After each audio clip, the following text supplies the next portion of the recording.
porque você tem o sangue do Cordeiro, a marca do Cordeiro, que é... A Bíblia fala que você é comprado por um alto preço. Jesus morreu na cruz, ele pagou um preço pela tua vida, né, para te dar a vida eterna. Agora, quem escolher a marca da besta, eu tô nem aí, que muita gente pode estar falando, isso que eu tô falando sou eu que tô inventando, pessoal, isso é bíblico, tá? Ou você vai ser propriedade do diabo e não vai ter salvação. A Bíblia fala, quem receber a marca da besta não tem salvação.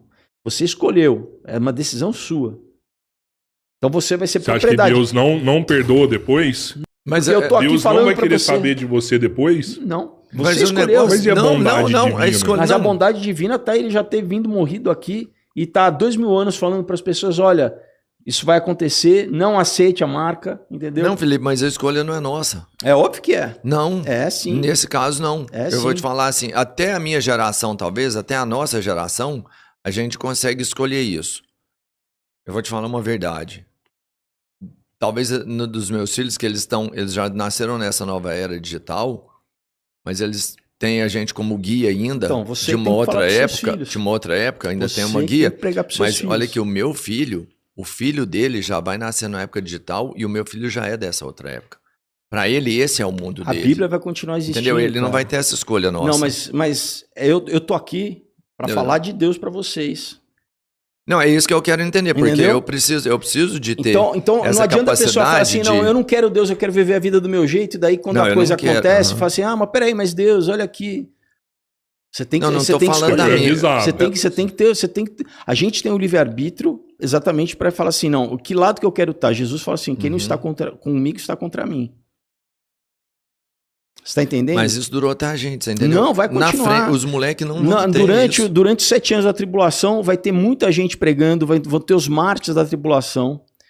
É porque você não conhece a Bíblia, você não leu. Eu tô te falando aqui, o bom seria que você lesse, que você vai entender. Vão ter duas testemunhas que vão falar para o mundo inteiro sobre que as pessoas precisam se arrepender, que as pessoas precisam aceitar Jesus Cristo. Mesmo assim, né, a Bíblia diz que as pessoas não vão querer Deus.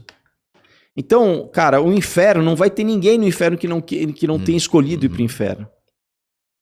Você vai para o inferno se você quiser, Deus não vai te forçar. A gente já foi salvo, na verdade, né? Não. Você é salvo quando você entrega a sua vida a Jesus e você reconhece Ele como Senhor e Salvador da sua vida. Se você não fez isso, o Espírito Santo tá te chamando, entendeu? Se arrependa, né? Me aceite, né? Me aceite. O que eu fiz... Eu não posso negar a Deus, no caso. Qualquer um pode negar a Deus. Não, ele tá aqui, mas se eu nego, eu perco a minha salvação. Então, mas se você vive de uma forma que você é o Deus da sua vida, no sentido de que não é só dizer da boca para fora, não, eu tenho que viver de acordo com aquilo que eu creio e com o que Deus fala o que pelo fruto os conhecerei. Se você realmente entregou a tua vida para Deus, você vai...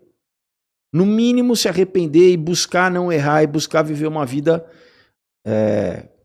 com uma ética que é dita pela Bíblia, não que eu inventei da minha cabeça, não pela sociedade, não é que, eu que invento, entendeu? Então, isso que é difícil, as pessoas abrirem mão, né, de serem o Deus da sua própria vida, de falar assim, não, eu sou grandinho, eu faço, eu aconteço, eu trabalho e ganho meu dinheiro, isso é papo de carola, não, eu vou lá, eu uso droga quando eu quero, eu adultério, eu faço...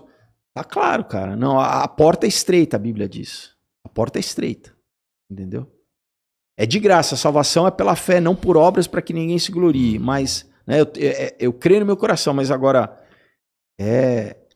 o caminho que leva a Deus não é o oba-oba, cara. Não é o bunda lelê, não. Cara, no começo do cristianismo, era no Império Romano, as pessoas eram perseguidas, eram mortas. Eles usavam os cristãos como lâmpada pegavam as pessoas, amarravam num poste, botavam piche e tacavam fogo. Palado ali, pegando fogo. Né? Entendeu? Era muito... E hoje tem lugares no Irã, na China, que ser cristão continua sendo perigoso, entendeu?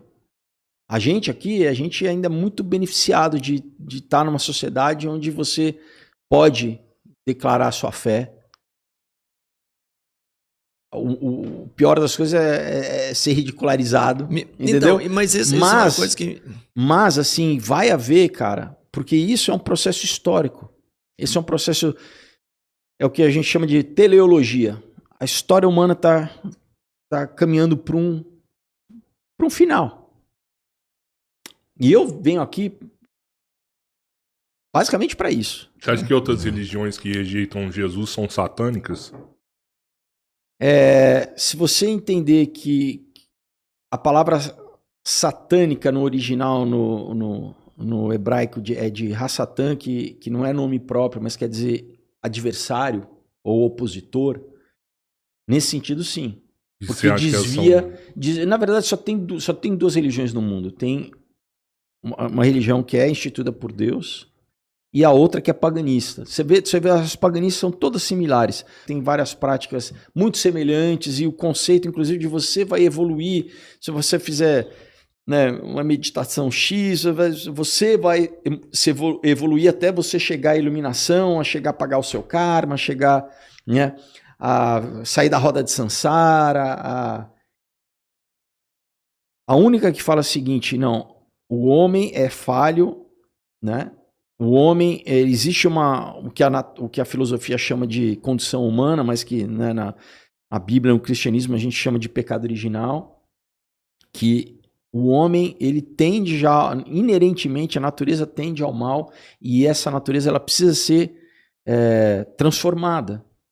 E a única forma de eu fazer isso, imagina, se eu estou afogando, eu não consigo me salvar. Se eu já estou afogando, eu preciso do quê? De um agente externo para me salvar. E foi isso que Deus fez através de Jesus. Jesus é Deus encarnado. É Deus falando assim, não, eu vou visitar o homem na história, né? 2000 anos atrás, um momento específico na história, para o quê? Criar uma possibilidade de que ele volte a ter comunhão comigo e ele possa ser salvo, ele possa renascer, nascer de novo, né? Então o meu espírito que estava morto, a Bíblia diz que no teu espírito está morto em delitos e pecados, todos nós, todo mundo. Porque todos somos falhos, todos somos humanos. A partir do momento que eu reconheço o sacrifício que Deus fez em Jesus Cristo na cruz do Calvário de morrer, porque quem deveria morrer fui eu. Ele morreu no meu lugar. Então imagina num tribunal, eu sou um réu, estou sendo acusado, o promotor é o diabo, que fala que ele Satanás é o acusador das nossas almas. Deus é o justo juiz e Jesus é o nosso advogado. Então, imagina nesse cenário onde eu sou culpado, eu realmente mereço tudo que o acusador está falando assim, não, ó, você traiu, você mentiu, é verdade. A minha sentença é de morte, e morte eterna. E aí, imagina se esse advogado ele chega e fala assim, então eu vou morrer no lugar dele. Basicamente é isso que Jesus fez. Só que não só por mim, para todo aquele que nele crê, para toda a humanidade. Ele restabeleceu o caminho que tinha sido rompido quando o homem pecou, né? O caminho entre Deus, porque Deus é perfeito, entre o homem e Deus ele foi rompido, né, por Adão. Então a Bíblia fala que Jesus é o segundo Adão. E Jesus fala, eu sou o caminho, a verdade e a vida, ninguém vem ao Pai senão por mim, porque ele e o Pai são um. Ninguém vem ao Pai. Né? Então, quando você reconhece isso, quando você confessa que Jesus é o Senhor e Salvador da sua vida, você entrega a sua vida a Ele, você fala assim, Deus, eu não quero mais andar pela minha cabeça, eu quero que Tu me conduza. Você reconhece a tua necessidade, tem que ter humildade, né? Deus fala que Ele resiste o soberbo, né? Ele se agrada do humilde. Por quê? Porque, cara, eu sou pequeno, eu sou temporal, eu sou falho, né? Eu não sou Deus. Quando eu deixo Deus ser Deus na minha vida, eu entro numa nova relação com Deus, o meu espírito que estava morto ali, ele é o que? É revivificado, e eu ressuscito com Jesus, da mesma forma que Jesus morreu, né? E 3 dias depois ele ressuscitou. Eu morro para minha velha natureza, minha velha identidade, eu renasço, eu ressuscito. Tem literalmente um milagre, um fenômeno sobrenatural do Espírito Santo de Deus agora habitar dentro de você. E é isso que ele fala, né? Ele não mais iria habitar o Espírito de Deus em templo, mas que nós seríamos templo do Espírito, né? O Espírito Santo habitando dentro de nós. E isso começa no livro de Atos, né? Capítulo 2, é quando o Espírito Santo vem ali sobre 120 pessoas que estavam ali no cenáculo e começa a igreja. Antes não havia igreja, né? A igreja, como a gente conhece hoje, o corpo de Cristo, a eclesia, começa a partir de então, onde as pessoas passavam a ter o Espírito Santo. Antigamente, né, no templo, lá em Jerusalém, só o sacerdote, uma vez por ano, conseguia entrar no Santo dos Santos para oferecer uma oferta pelo pecado da nação toda. Né? E isso, se ele tivesse em pecado, ele podia até morrer, ser fulminado ali. Inclusive, na roupa dele, ele tinha um monte de sininho costurado na barra da túnica, e ele entrava com uma corda amarrada no pé. Porque se ele tivesse em pecado, porque, cara, Deus é santo, Deus é fogo consumidor. Se você olha para o céu, para o sol, o sol físico pode queimar, te deixar cego, imagina Deus na criação de Deus, cara. Então... mas os sinos eram, se ele estivesse em pecado, ia fazer o barulho e ia pegar ele de volta? Não, ele ia deixar de fazer barulho.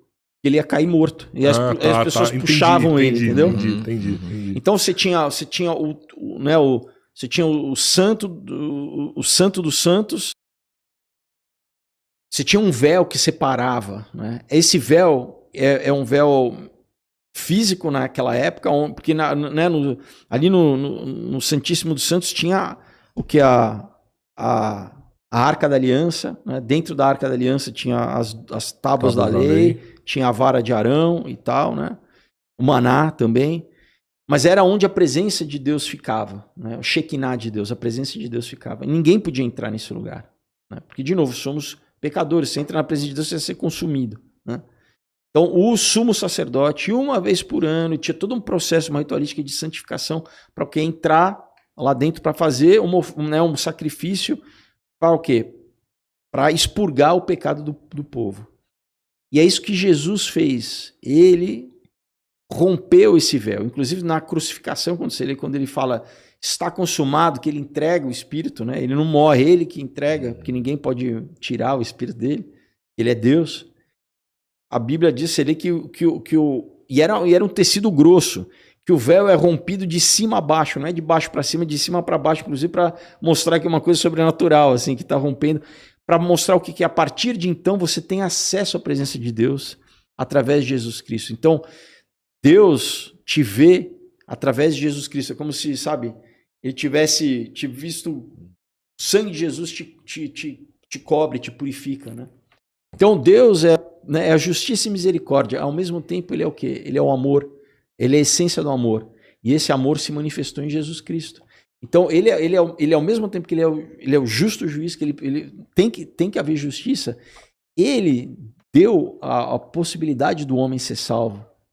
Ele se ofereceu, ele fez tudo, ele veio. A Bíblia diz que ele se esvaziou da sua glória para encarnar aqui. O Deus criador de todas as galáxias aqui nasceu numa manjedoura ali, cara, de feno, um lugar de comer de animal. E Jesus falou assim, né? O Filho do Homem não tem um lugar onde deitar a cabeça, né? Jesus, ele não tinha nada, cara. Precariedade total. Mas era o homem perfeito, não pecou. E morreu a pior morte, cara. A crucificação era a morte pior, mais condenada, cara. Muito antes de Jesus já se crucificava. Era um símbolo de humilhação completa, cara. Né? Então, quando a gente entende isso, que ele morreu e você vê o filme Paixão de Cristo, que, né, o Mel Gibson tenta... Você tem vários estudiosos, já desde medicina forense, de tentar, pela descrição da Bíblia e também histórica, do castigo romano, como que ele... Cara, ele foi dilacerado, cara. Jesus, ele foi... A única coisa que ele, profeticamente, não quebraram um osso dele, porque isso era profético, ele não teria nenhum osso quebrado. Agora, ele foi... Em Isaías 53, ele foi transpassado pelas nossas iniquidades, assim, né? Furaram ele com uma lança, além dele, né?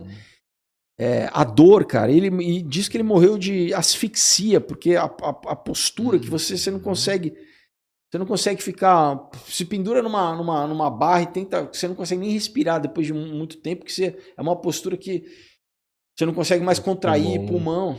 Então, cara, e além disso, a questão espiritual, porque o que ele estava atraindo sobre si todo o pecado do ser humano antes dele para depois dele. todo pecado, tudo que pecaram antes dele, tudo que pecaram depois, ele atraiu para si. Para o quê? Para que hoje o Felipe pudesse chegar aí e se arrepender e falar: Deus, me perdoa, o meu pecado já tinha sido levado por ele. E o pecado que eu vou fazer ainda, ele já levou também. Tá pago. Tá pago. A única coisa que hoje eu dou valor a esse sacrifício dele. Por isso que eu não... João fala, aquele que diz que não peca é mentiroso. Mas eu não vivo na prática do pecado. Então, eu posso cair, eu posso. Mas eu não vou, entendeu? Eu não barateio, eu não desperdiço, eu não sou leviano com o pecado, entendeu? Com o que ele fez. Com o sangue com amor, com a expressão de amor dele, entendeu? Por mim, né? Sim. Pô, é isso, hein?